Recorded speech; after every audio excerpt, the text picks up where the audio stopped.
Hello and welcome to this episode of Not Just Ghost Stories. I'm your host Josh, joined by Jackie and Laura. We are a small team of experienced paranormal investigators, and here we discuss different locations that we've investigated, along with a little history and paranormal evidence that we've found. Today we will be talking about Big Bone Lick State Park located in Union, Kentucky. Laura, could you tell us a little history? Sure.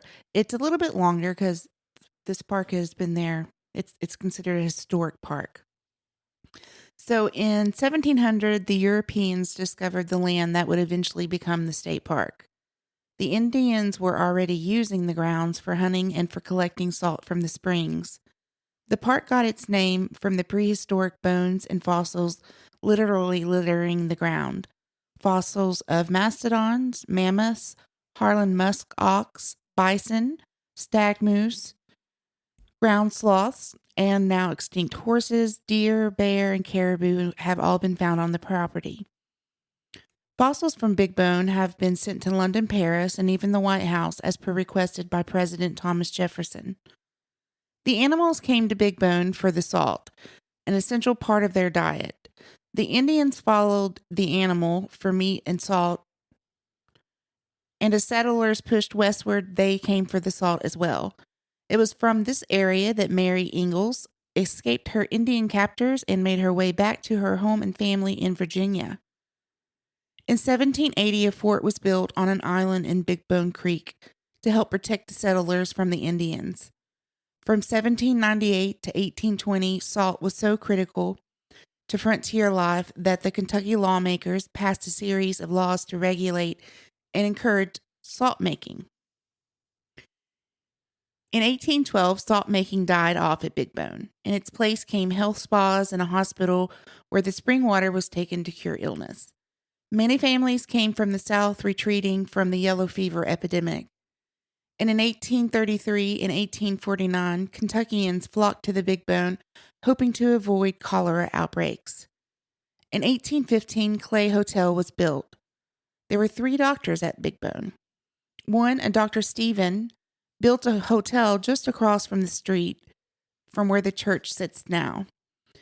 In 1879, a young married man from Illinois named Thomas Jackson was at Big Bone for liver inflammation. He died in one of those hotels. In 1888, George Fraw, with the aid of the Freemans, built the church currently on the property. He was also the first preacher. In the early 1800s, Thomas Carneal owned large tracts of land in and around Big Bone. At one time, there were homesteads on the property, 3 separate ones.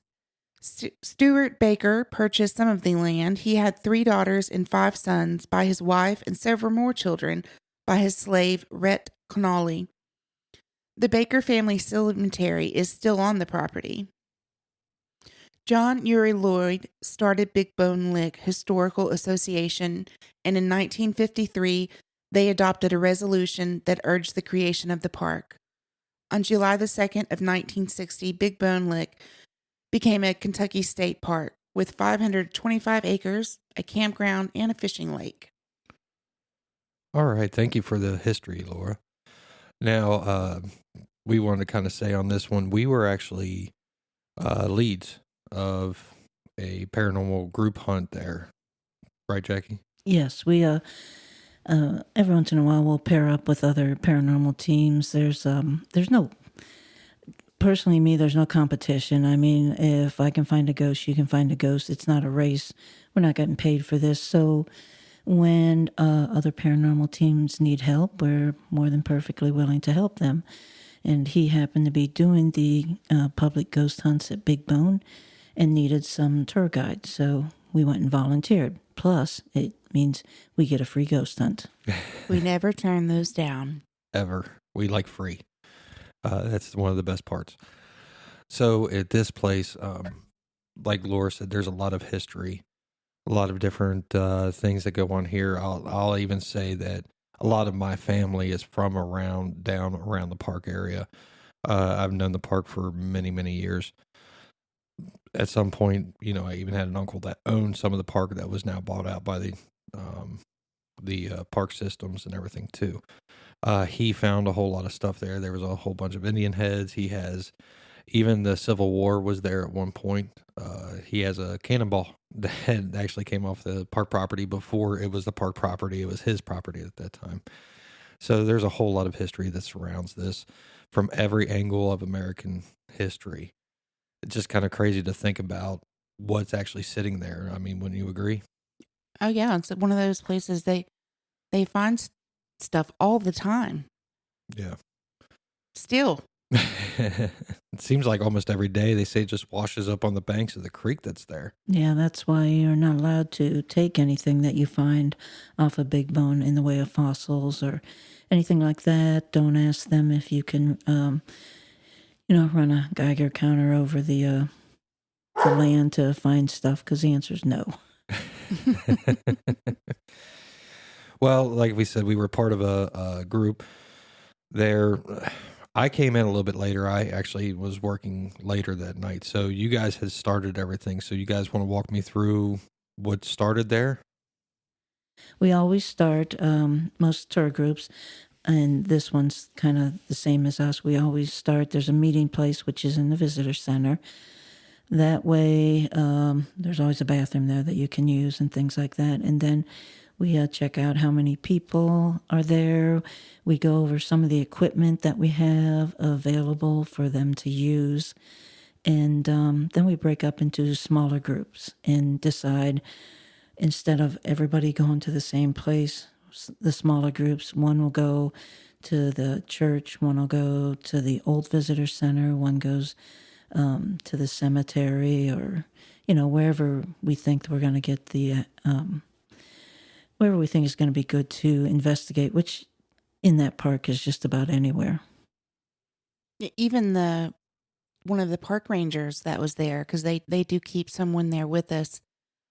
She was saying that she doesn't know what she experienced, but even in the visitor center that didn't used to be a building there, she's, heard things, and when she was the only one in the office there. Yes, and we did go back and investigate back there and had a couple people using dowsing rods talking with spirits that were there.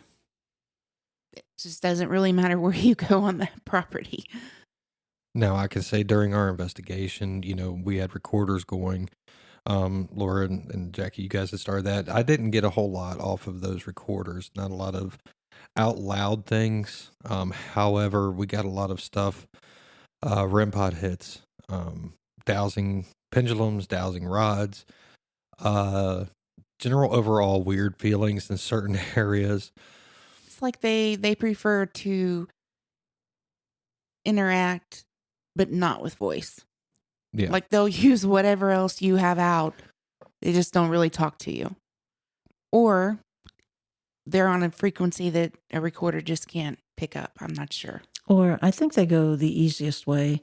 If you have a couple, and always in a group and stuff, you do have people that they're not psychics, but they're more open to it. So spirits like to talk through them. I believe that's the easiest way.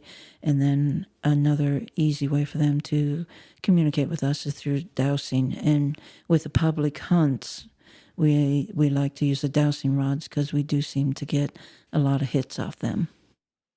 So you got to wonder, though, like back to it being in the visitor center, you might think, well, why would they be in there? They have all sorts of things on display that have been found on that property. I'm just wondering if the familiarity is what would draw them inside that particular building. I don't think they know they're inside a building. Also, what we didn't mention in the history is one of the earliest people there were French trappers. I mean, you think about the wildlife we see here in our own backyard, and then think about how much more wildlife you would get before houses were there. Oh, and yeah. Of course, fur was a pretty lucrative business back then. So you did have a lot of the French and Americans also that were out here before people knew there was an out here, trapping and hunting and stuff. So there wasn't a building there, but that might have been a central campsite. Well, I mean, There's many different buildings. Plus, you have the cemetery that's still on the property up there. Mm-hmm.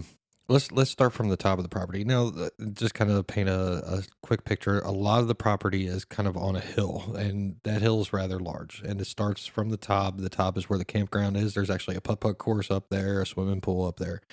And it works down to the second level, which is where the visitor center is. There's a museum inside there. There's an older one that used to be open when I was a kid. They had a gift shop and stuff inside of it that's now closed down. They keep it more for storage, and some of the stuff, I mean, they still have a lot of different fossils and things, including a Bigfoot cast that's inside there, which is crazy to see. They did not call it a Bigfoot, though. They call it the wild man. It came from down more towards the river. Yeah. And they call it, because from what I've heard from a lady who grew up down there and actually had it happen to her, they were only about like 4 or 5 foot tall. They weren't huge Bigfoots, and they called them wild men. Yeah. But it is, I have seen it. It's kind of crazy looking on how it's set. But then you have those center, there's trails all over the place that go down into next to the creek and down to the salt springs. Even they have live bison that are there now. You go down to the entrance of the park. That's kind of like the first level. There's the way they kind of do it. And that's where the church is kind of set off to the side right there. So just kind of painting a picture. So if we start from the campground area, what kind of stuff can we expect to go up there and just kind of find? Shadow figures. That's where the cemetery is. And you do get a lot of shadow figures there. You'll get a lot of hits on the dowsing rod. When you douse for the graves, they do have a nice walled-in area, and everybody goes over there, and they think that's the only graves. But when you use dowsing rods, that entire miniature golf course has been put on a graveyard. I mean, they did have slaves, so those probably were just never logged. Well, and those might not be the slaves. From what I heard doing the research, the slave house was down. I should say the mistress of the one guy, Baker guy. His slave, her house was down near the entrance. And we also, if you go down the road out of the park and go down the road, and it looks like you're off the park land, and there's a substation, station on one side. On the other side, there is a cemetery. You won't find any headstones. You won't find any fences Markers. or anything like that. But we've been dousing back there and hit on quite a few graves. Where they just have the markers disappeared, or would that have been where the slaves were buried? I mean, it's possible. And even it was known at the time for a lot of Indians coming through there. So if something had happened at one point too, they could have been buried someplace. Well, and the people that died when it was a hospital and a health spa, those people had to go somewhere as well. So there's probably graves that haven't even been located. Yeah. And also, if you read a little bit about Mary Ingalls, she actually escaped from there, but they wintered there. The Indian tribe that she was with wintered there, and sounded like she was living in a cave or something like that. And she finally did get away from there and make her way back to Virginia. Yeah, where the property itself is, like I said, my family's from around there, so they have farms on both sides of the road. I've been through those farms, been up on the mountains, just even hunting for wild game and stuff. There's places that you'll find, you'll kind of look at and go, what is that? And it is like an entrance to a cave. It's just kind of fallen in, so you don't want to go into it too much, but there is hollows that are up underneath that mountain that could possibly be there. At the same time, the road that runs next to the park and down, that actually ends right onto one of the outlets of the Ohio River. So you have that there too, that feeds those springs and everything. So you have so much that's happening in this one little small area. It's kind of crazy to think about. And even the Indians probably considered it sacred land just because of what it did for them. So it would be common practice for them to have burial grounds there, wouldn't it? I would think so. I mean, they, like I say, according to Mary Ingalls, she wintered, her tribe, the tribe she was with, wintered over there so they could collect salt and do whatever Indians do in the winter or whatever anybody does in the winter and stuff. So yeah, it wasn't like they just stopped there, spent a day. They were there for months. Yeah. Well, in the old visitor center, there is a entity, Jackie, that you've ran into a few different times. And I know, Laura, you ran into her. It's a young child. Yep. Do we know a name? And actually, I think on our last episode, Dan had talked about her too. He did. That's the one, and she is French. She, when he asked her if she was playing with the duck, I believe over a recorder, the answer came out "oui," which is, of course, French for yes. That's the only French I speak. So don't ask me anything else. Now, Laura, you contacted her over a dowsing pendulum. Yes, pendulum. Very long conversation. I ask a lot more specific questions since she's interacted with, so many people. I wasn't going to ask her again what she was wearing and such because that's been established before. I asked her things like, was she happy there? If there was somewhere else she would prefer to go to, if she could. And really, she seemed pretty happy with where she was. Yeah. She doesn't feel alone. According to the pendulum, she is not aware of how many spirits are there, but she has encountered some, but I don't think nearly as many as we've accumulated that have to be there. She has encountered one. I get the feeling he's a male. I don't know if he would have been her father or would have been her, I hate to say keeper, but almost that. Because a lot of times she will leave suddenly and you'll notice that there is a darker presence in the room. And when I say darker, I just mean he's big and more authoritative than she is. Yeah, I think she's been there since Europeans settled in the area. I think she's from that very early era that we have documentation on anyways. And I guess I really shouldn't say she's French. She could have been Indian, but just spoke French because with all the French traders coming in there, perhaps that's the common language they used. But she likes women. She'll talk to women more. She likes the color red. So if there's a woman wearing red, she's usually going to approach her. And she likes smaller groups. So what I did as a guide, I would have everybody upstairs and send 3 people downstairs at a time, and they would get more interaction with the little girl. She also interacts upstairs too, but I just sent 3 people downstairs. Yeah, I was fortunate when I went down there to talk to her. There was only one gentleman down there, and he was taking pictures and kind of walked out, and I just sat down on the floor, and so I was the only one down there. Small group. I got down there later, and I didn't get to talk with her. Of course, she doesn't like men as much. She don't know why exactly. However, there was some shadow figure stuff happening toward the back of that room.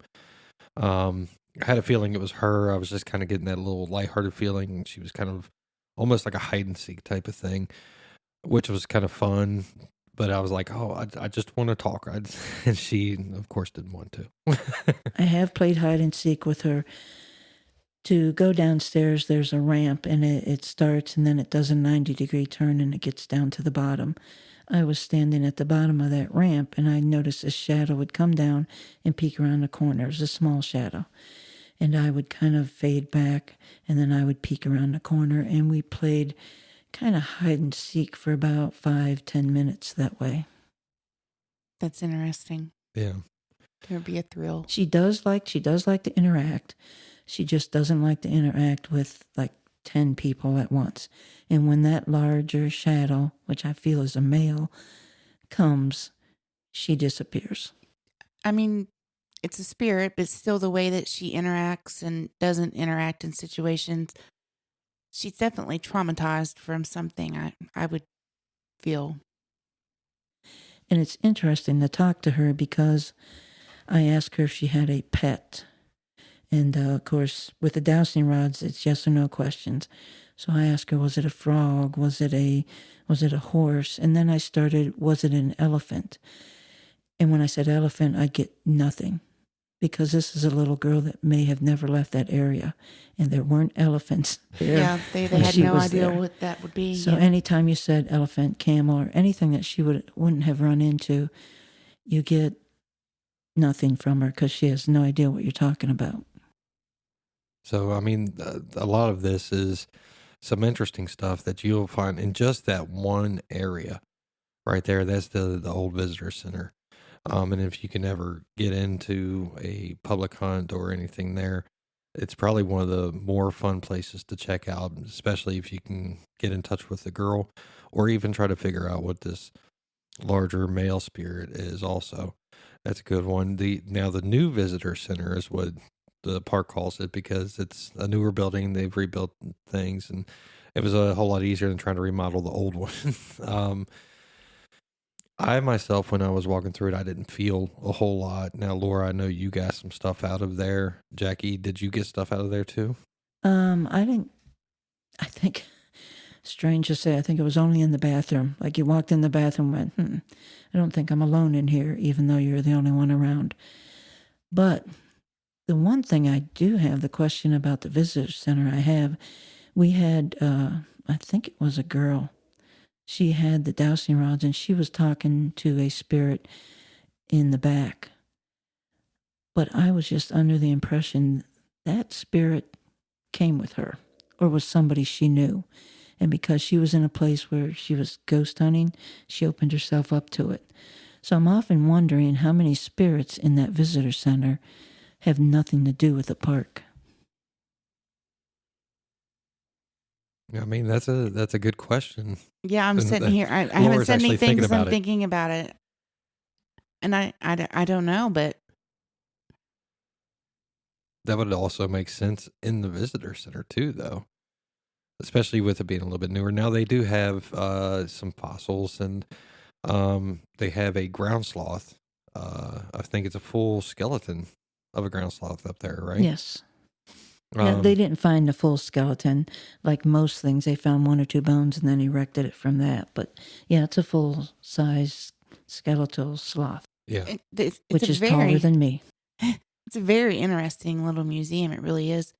I mean, they have things like from pottery from the Indian era. They had stuff that was found from the Civil War. They have a snake. Snake. Scary. So, I mean, as far as that one, I mean, Jackie brings up a good point. If somebody's in there ghost hunting and they're starting to talk to something, could it be something that just since they've opened themselves up? Like I said, for me, when I was there, I'm kind of walking around. I was like, I'm not getting any of the funny feelings in my stomach and my chest like I would normally get during an actual paranormal, hunt. So I wasn't getting any of that in there. At that point, I was just kind of walking around reading everything going, hey, this is interesting. I didn't know this thing. So that does bring up a great point.